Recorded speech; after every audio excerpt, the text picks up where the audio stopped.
भाजपा जितना गाल बजा ले वो अपनी बात उनकी होगी। राजद का दोनों उम्मीदवार बिहार के उपचुनाव में जीतेंगे, सम्मिलित चुनाव लड़ेंगे, सम्मिलित कैंपेन करेंगे। भाजपा को हराना ही वहाँ महागठबंधन का मकसद है। 2024 में टक्कर बराबर की नहीं, महागठबंधन की टक्कर का अपर हैंड होगा, क्योंकि समीकरण इनके साथ है। नमस्कार, आप देख रहे हैं लाइव सिटीज। मैं हूं आपके साथ सौरभ राज। बिहार में 2 सीटों के ऊपर उपचुनाव होने हैं। लगातार बीजेपी कह रही है कि इस बार चुनाव टक्कर की होगी और महागठबंधन को बीजेपी की असली ताकत दिखा दी जाएगी। मेरे साथ बिहार के पूर्व मुख्यमंत्री जीतन राम मांझी हैं। क्या लग रहा है सर, 2 सीटों पे जो उपचुनाव होने हैं, किसका पलड़ा भारी है? देखिए, आप जानते हैं कि हम बहुत कुछ पार्टी गठबंधन के बंधन में नहीं होते हैं। जो न्यूट्रल बात होती है वो करते हैं। तो जो हमारा अपना पर्सनल विचार है, पर्सनल सोच है, उसमें है कि जो समीकरण अभी है, सामाजिक समीकरण है, वो महागठबंधन के साथ है। वैसी परिस्थिति में हम लोगों ने महागठबंधन के राष्ट्रीय जनता दल का राजद के लोगों को ही हम लोगों ने टिकट देने का काम किया है, ये सोच करके कि मोकामा में अगर सदस्यता रद्द हुई है तो अनंत सिंह जी का अपना प्रभाव वहाँ पर है, वो निश्चित उनको जीत होगी, चाहे कोई दूसरा क्यों न लड़े। उसी प्रकार से गोपालगंज का जहाँ तक सवाल है, गोपालगंज में समीकरण है हमारे पास, जो महागठबंधन के साथ शेड्यूल कास्ट हैं, माइनॉरिटी हैं, पिछड़ा हैं, अति पिछड़ा वर्ग के लोग हैं, वे सब की जमात है वहाँ। और इनका वोट जो पोलराइज होगा तो उनके सामने कोई नहीं रहेंगे।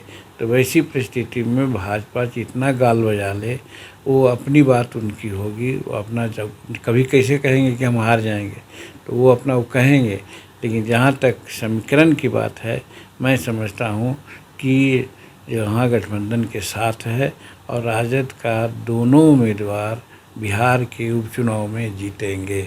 आपके विरोधी कह रहे हैं कि महागठबंधन में इतने दल हैं, वहाँ आने वाले समय में लड़ाई झगड़ा तो निश्चित है सीट बंटवारे को लेकर के।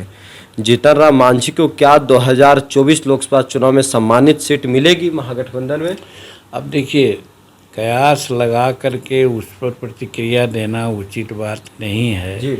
जहाँ तक रही तो महागठबंधन का, तो आपने देखा कि जिस दिन उपचुनाव का घोषणा की बात थी तो हम लोग सब लोग जुटे थे राजद के ऑफिस में, और बल्कि हमने ही घोषणा की।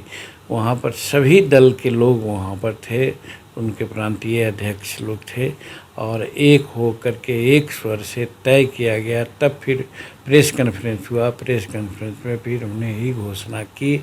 तो वैसी परिस्थिति में कयास लगाना नहीं, जो भी वर्तमान है उसको देखना चाहिए। वर्तमान में महागठबंधन इंटैक्ट है, सभी दल के लोग साथ हैं, सम्मिलित चुनाव लड़ेंगे, सम्मिलित कैंपेन करेंगे, और भाजपा को हराना ही वहाँ महागठबंधन का मकसद है। इसमें सब कोई प्राणपण से लगे हुए हैं, इसलिए वहाँ पर महागठबंधन की जीत होगी। 2024 में एक साथ आप लोग चुनाव लड़िएगा? वो आगे की बात है, जब अभी की बात मैं कह रहा हूँ। और हम समझते हैं कि जब एक बात की चर्चा मैंने की कि सबका उद्देश्य है कि भाजपा रहित सरकार बनाने की बात की जा रही है, कि जब भाजपा के चलते आज जो बेरोजगारी है, महंगाई है और सब तरह की बात है, तो सब लोग एक हो रहे हैं और प्रयास हो रहा है कि सब लोग एक हो कर के लड़ेंगे।